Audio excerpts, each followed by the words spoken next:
Hello प्यारे बच्चों, आज जो हम कहानी सुनने वाले हैं उसका नाम है लाइब्रेरी में शेर।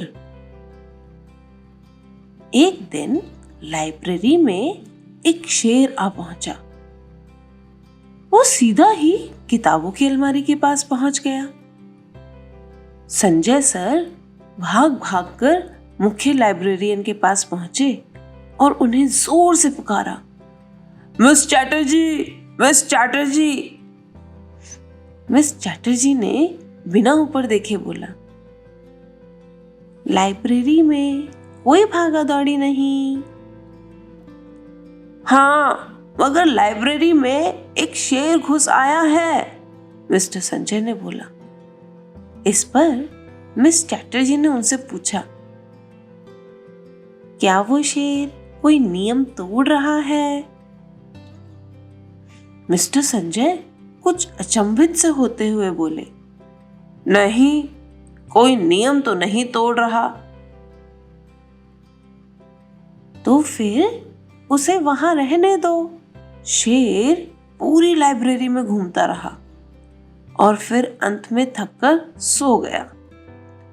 किसी को पता ही नहीं था कि क्या करे।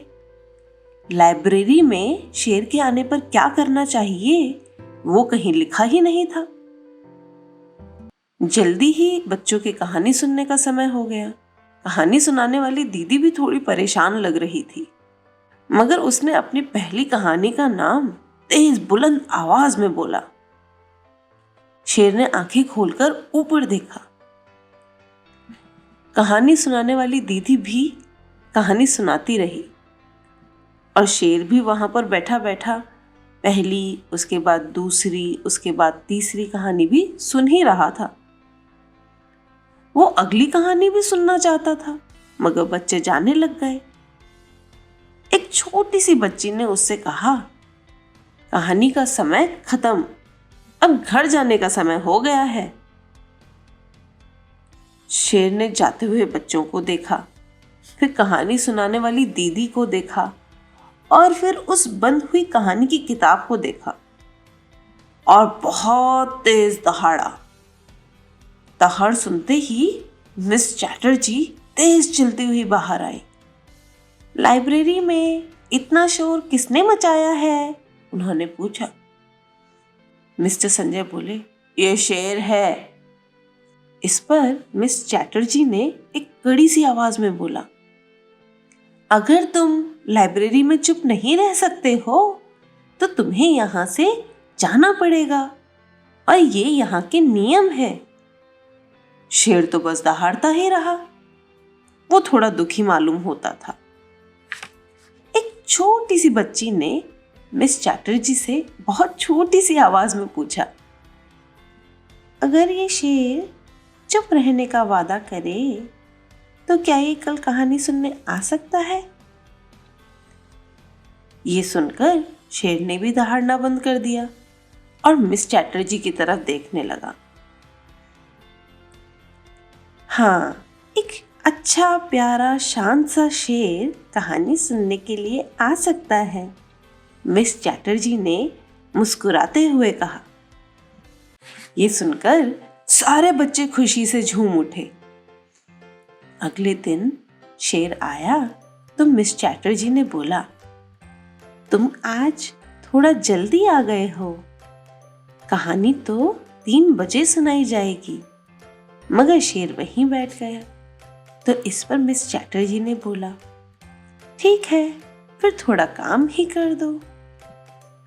मिस चैटर्जी ने शेर को किताबें साफ करने के काम पर लगा दिया। अगले दिन शेर फिर जल्दी आ गया।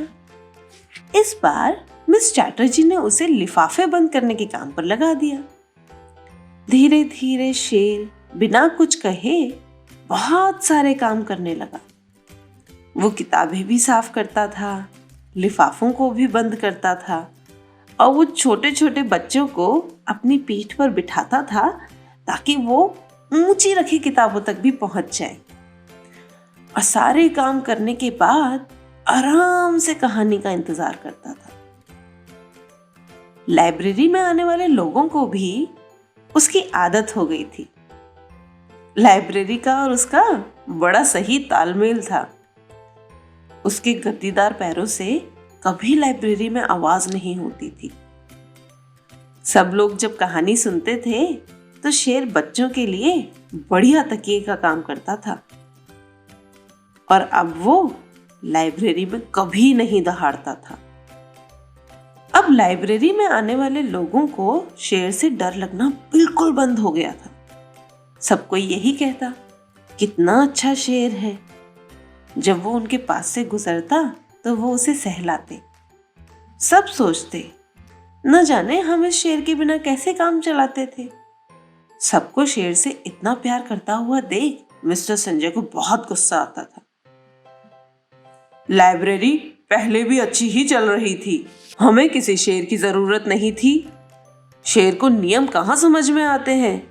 शेर तो जंगल में रहते हैं, लाइब्रेरी में नहीं।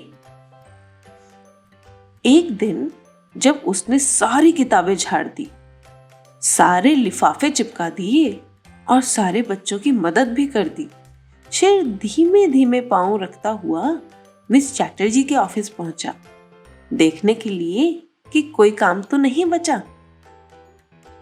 कहानी के लिए अभी थोड़ा वक्त और बाकी था। उसे देख मिस चैटर्जी बोली, मेरे पास तुम्हारे लिए एक काम है। तुम मेरे लिए एक किताब बाहर की अलमारियों तक पहुंचा दो। रुको, मैं उसे उतार देती हूँ। वो स्टूल की मदद लेकर किताब उतारने लगी, मगर किताब तो और ऊंची रखी थी, तो उन्होंने अपने पंजों के बल खड़े होकर अपना हाथ और आगे बढ़ाया। बस इतना करना था कि वो अगले ही पल गिर गई, धप। फिर वो उठ ही नहीं पाई। उन्होंने मिस्टर संजय को बहुत बार बुलाया, मगर मिस्टर संजय बाहर वाली मेज पर बैठे हुए थे। फिर उन्होंने शेर से बोला, शेर जाओ और मिस्टर संजय को लेकर आओ। शेर भागता भागता आगे की तरफ गया तो मिस चैटर्जी ने पीछे से आवाज लगाई, लाइब्रेरी में भागना नहीं है। शेर ने अपने आगे के पंजे मेज पर रखते हुए मिस्टर संजय की तरफ देखा। यहां से चले जाओ शेर, मैं बहुत व्यस्त हूं, मिस्टर संजय ने बोला। शेर ने एक छोटी सी रुआंसी सी दहाड़ मारी, फिर अपनी नाक से मिस चैटर्जी के ऑफिस की तरफ इशारा किया, मगर मिस्टर संजय ने बिल्कुल भी नहीं सुना। उसके बाद शेर ने वही किया जो उसको समझ आया। उसने अपना बहुत बड़ा मुंह खोला और अभी तक की सबसे बड़ी दहाड़ दहाड़ी। मिस्टर संजय की तो जान ही निकल गई। फिर थोड़ी देर में वो धीरे से बोले, तुम लाइब्रेरी में चुप नहीं हो, तुम नियम तोड़ रहे हो। तुरंत ही मिस्टर संजय मिस चैटर्जी के ऑफिस की तरफ दौड़े, मगर शेर उनके पीछे नहीं आया। उसने नियमों को तोड़ा था, उसको पता था नियम तोड़ने का मतलब क्या होता है। वो दुखी मन से लाइब्रेरी के दरवाजे से बाहर की ओर चल पड़ा। मिस्टर संजय को यह पता नहीं था, वो तो बस चिल्लाते हुए जा रहे थे, मिस चैटर्जी, मिस चैटर्जी, शेर ने नियम तोड़े हैं, शेर ने नियम तोड़े हैं। वो मिस चैटर्जी के ऑफिस पहुंचे, मगर वहां मिस चैटर्जी अपनी कुर्सी पर नहीं बैठी हुई थी। मिस चैटर्जी, आप कहां हैं?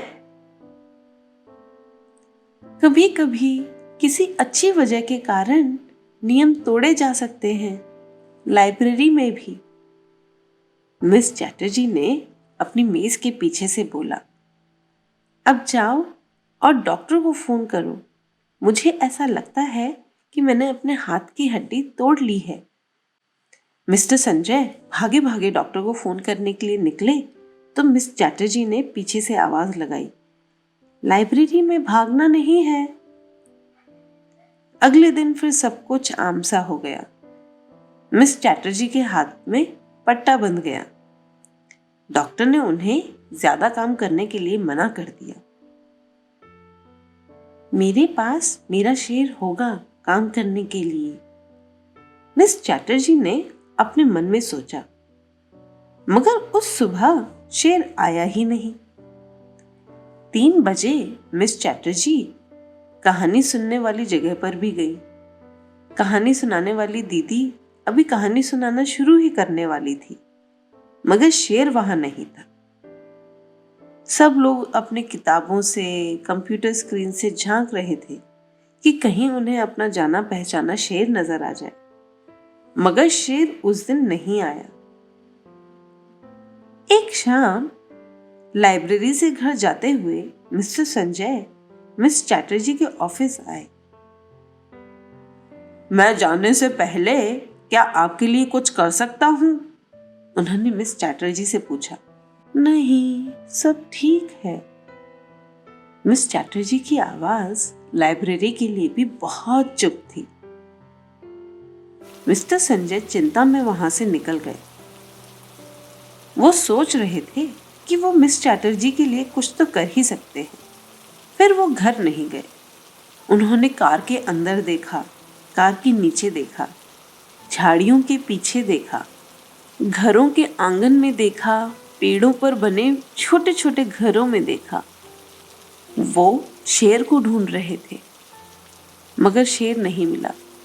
चक्कर खाकर वो वापस लाइब्रेरी तक ही पहुंच गए और वहां उन्होंने देखा कि शेर बाहर ही बैठा हुआ था, कांच के दरवाजे से अंदर झांकता हुआ। हेलो शेर, मिस्टर संजय बोले, मगर शेर ने मुड़कर नहीं देखा कि आवाज कहां से आई है। तुम्हें यह जानकर अच्छा लगेगा कि लाइब्रेरी में एक नया नियम आया है। लाइब्रेरी में शोर नहीं मचाना है, मगर अगर आपके पास में कोई अच्छा कारण है, जैसे कि किसी दोस्त की मदद करना, तो आप शोर मचा सकते हो। ये सुनकर शेर के कान थोड़े से हिले। फिर उसने पलटकर देखा, मगर मिस्टर संजय तो मुड़कर अपने घर के रास्ते पर चल पड़े थे। अगले दिन मिस्टर संजय मिस चैटर्जी के ऑफिस की तरफ गए। क्या बात है मिस्टर संजय?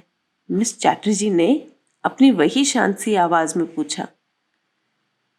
मिस्टर संजय बोले, मैं आपको ये बताना चाहता हूं कि लाइब्रेरी में एक शेर आ गया है। मिस चैटर्जी अपनी कुर्सी से उछली और हॉल की तरफ भागी। मिस्टर संजय ने हंसते हुए पीछे से आवाज लगाई, लाइब्रेरी में भाग दौड़ नहीं मचानी है। मगर मिस चैटर्जी ने उनकी बात ही नहीं सुनी। कभी कभी नियमों को तोड़ सकते हैं अगर आपके पास में कोई बहुत अच्छा कारण हो तो। लाइब्रेरी में भी